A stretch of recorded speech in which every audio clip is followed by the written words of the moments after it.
కాకినాడ నగరంలో ఓటర్ జాబితా పరిశీలన సరిచూసే ప్రక్రియను వేగవంతం చేయాలని నగరపాలక సంస్థ అదనపు commissioner ARO KT Sudhakar, RDO S మల్లిబాబులు బూత్ లెవెల్ అధికారులకు స్పష్టమైన సూచనలు జారీ చేశారు. కాకినాడ స్మార్ట్ సిటీ కార్యాలయంలో జరిగిన సమీక్ష సమావేశంలో వారు మాట్లాడారు. 2002లో నమోదైన ఓటర్ల వివరాలను 2005 రికార్డులతో స్పెషల్ ఇంటెన్సివ్ రీజన్ విధానంలో త్వరితగతిన సరిపోల్చాలని ఆదేశించారు. పోలింగ్ కేంద్రాల వారీగా ఓటర్ వివరాలు విశ్లేషించి ఖచ్చితమైన జాబితాను సిద్ధం చేయాలని సూచించారు. కాకినాడ నియోజకవర్గంలో ఈ ప్రక్రియ మందగించిన విషయాన్ని గుర్తు చేస్తూ అలాంటి పరిస్థితులు రాకుండా ముందస్తు చర్యలు తీసుకోవాలని తెలిపారు. క్షేత్రస్థాయిలో ఎదురవుతున్న సమస్యలను వెంటనే అధికారుల దృష్టికి తీసుకురావాలని సూచించిన అధికారులు ఎస్ఐఆర్ విధానం ద్వారా ఎటువంటి అవకతవకలు చోటు చేసుకోకుండా శుద్ధమైన ఓటర్ జాబితా సిద్ధం చేయగలమని పేర్కొన్నారు. ఈ సందర్భంగా ఏఈఆర్ఓ కె శ్రీనివాస్ మాట్లాడుతూ శనివారం, ఆదివారాల్లో ప్రత్యేక శిబిరాలు ఏర్పాటు చేసి ఎస్ఐఆర్ విధానం ముమ్మరం చేయాలని సూచించారు. సోమవారం జరిగే సమీక్షా సమావేశానికి ప్రతి అధికారి పూర్తిస్థాయి నివేదికతో హాజరు కావాలని ఆదేశించారు. ఈ సమావేశంలో ఏఈఆర్ఓలు deputy tahsildar VVRS Krishnakumari, election deputy tahsildar K Govindaraju, ASWO K Radha, deputy city planner KV Krishnarao, assistant city planner A Sridhar, booth level ఆఫీసర్లు పాల్గొన్నారు.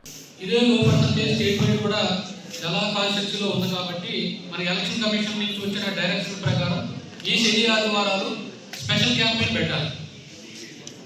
సిటీ మొత్తం 234 పిఎస్లో కూడా ప్రతి పిఎల్లో మనం అంతకుముందు ఎలక్షన్ టైంలో ఏ విధంగా అయితే స్పెషల్ క్యాంపెయిన్ పెట్టి అక్కడ మనం టేబుల్ వేసుకొని కూర్చుంటే పబ్లిక్ అంటే ఫార్మ్స్ పెండింగ్ అయ్యి ఉండొచ్చు, తర్వాత ఏదైతే ఆన్గోయింగ్ ఎస్ఐఆర్ ప్రోగ్రామ్ ఉందో ఆ ప్రోగ్రామ్ సంబంధించి కూడా field work and table work రెండు కూడా మీరు శని ఆదివారం ప్లాన్ చేసుకొని ప్రతి ఒక్కరు కూడా ఫీల్డ్లో ఉండి మనం మండే రివ్యూ ఉంటుంది కాబట్టి అప్పటికల్లా పూర్తి స్థాయిలో దీని మీద పెర్ఫెక్ట్గా కంప్లీట్గా ప్రతిదీ కూడా మీకు ఎటువంటి ఇష్యూస్ లేకుండా అంటే టెక్నికల్ ఇష్యూస్ ఉన్నవి కానీ నాట్ వేసిన అటువంటి అవి వదిలేసి మిగతా కార్యక్రమం అంతా సరే అంతా మండే కదా పూర్తి చేయాలి.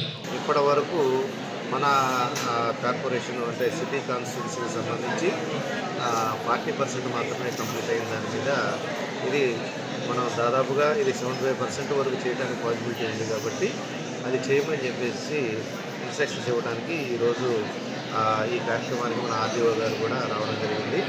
ఇక్కడ మన కాకినాడ సిటీ కాన్స్టిట్యూన్సీకి సంబంధించి ఈఆర్ఓ కమిషనర్గా ఉంటే ఏఈఆర్ఓస్గా మనకు 8 మంది ఏఈఆర్ఓస్ ఉన్నారు.